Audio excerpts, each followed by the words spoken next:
গরু ওইখানে পড়ে গেছিল হাতে, আমার বাবা খুঁজতে গেছিল আমার শ্বশুর, তখন ওই গরুকে ওরাই উঠাই দিছে, এ পাশে উঠাই দিছে আর ও পাশে আমার শ্বশুরকে ধরে নিয়ে চলে গেছে। কিন্তু আমরা বলতে পারি না, গরু আমাদের বাসা আছে কিন্তু মানুষ এখনো আসেনি। আজ যে 4 দিন হয়ে গেল এখনো আমার শ্বশুরকে মানে পাওয়াই যায়, খোঁজ ওরা কিছুই দেয় না যে আছে না নিয়ে আসে। তার জন্য এদের ধরে নিয়ে আসে, আমাদের শ্বশুরকে ফেরত দেবে আর এরা নিয়ে যাবে। এদের ছিল না তো, গরুটা খুঁজতে গেছিল, ওরা উঠায় নিয়ে গেছে।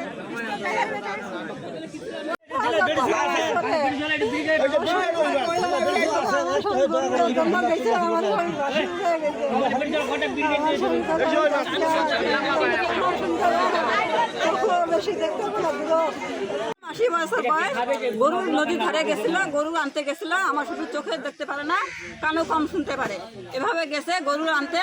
কিভাবে যে গেছে নিজেও বলতে পারে না, আমরাও জানি না। যে আমার শ্বশুর ফজরের নামাজ পড়ে চলে গেছে, তখন বিএসএফ ওনাকে আটকায় রাখছে। কিন্তু আমরা এই যে তখন শুনতে পেয়েছি যে বিএসএফ আটকায় রাখছে, আমাদের এ পাশে আমরা যোগাযোগ করছি, কোনো তথ্য পাইনি। 4 দিন হলো আজকে দিয়ে। আমরা এখনও বুঝতে পারিনি যে আমাদের শ্বশুর মারা গেছে না ওরা টর্চার করে মারা ফেলছে, কিন্তু বাঁচিয়ে আছে না কথা রাখছে, এখন আমরা দেখতে পাইনি। আমাদেরকে এখনো দেখায় না। আমরা ফেরত চাই, আমাদের মানুষকে ফেরত দেবে, তারপরে আমরা ওদের মানুষকে দিব।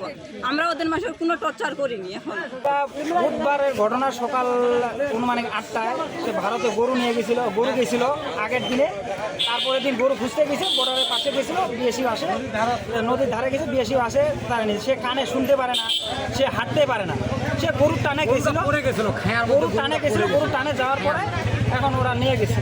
তাহলে আজকে 3 দিন থেকে আমরা ক্যাম্প যাই, অনেক ঘোরাফেরা করি। ওরা ওদের পক্ষ থেকে সীমানায় আসে, বলতেছে যে ওরা আমাকে যেদিন ডাকবে সেদিন যাব। আমাদের বিটিআর কোনো দিন ইচ্ছাকৃতভাবে ওদের সাথে যায় না। ওরা বলতেছে যে আমাকে ডাকবে সেদিন যাব। সে পরশু দিন কালকে ডাকছিল, কালকে গেছিল। ওরা বলতেছে চালান দিয়ে দিছি, আমার করার কিছু নেই, করার কিছু নাই। আমরা এটা হলো আমার কিবা এই যে মাগুরমারি ক্যাম্পের কমান্ডারের কাছে আমরা গেছিলাম। তখন কমান্ডার বললো যে আচ্ছা কালকে আমরা বসবো। গিয়েছিল, বসার পরে ওরা কাটা কাটে দিচ্ছে যে না আমরা চালান দিয়ে দিচ্ছি। এখন আমরা বিকল্পভাবে খবর নিচ্ছি যে না ওদেরকে মারধর করে ওদের হসপিটালে রাখছে। হসপিটালে রাখার পরে আমরা তখন আমার আখ খেতে এক মানুষ আসছিল ভারত থেকে, ওকে আমি ধরে নিয়ে আসছি।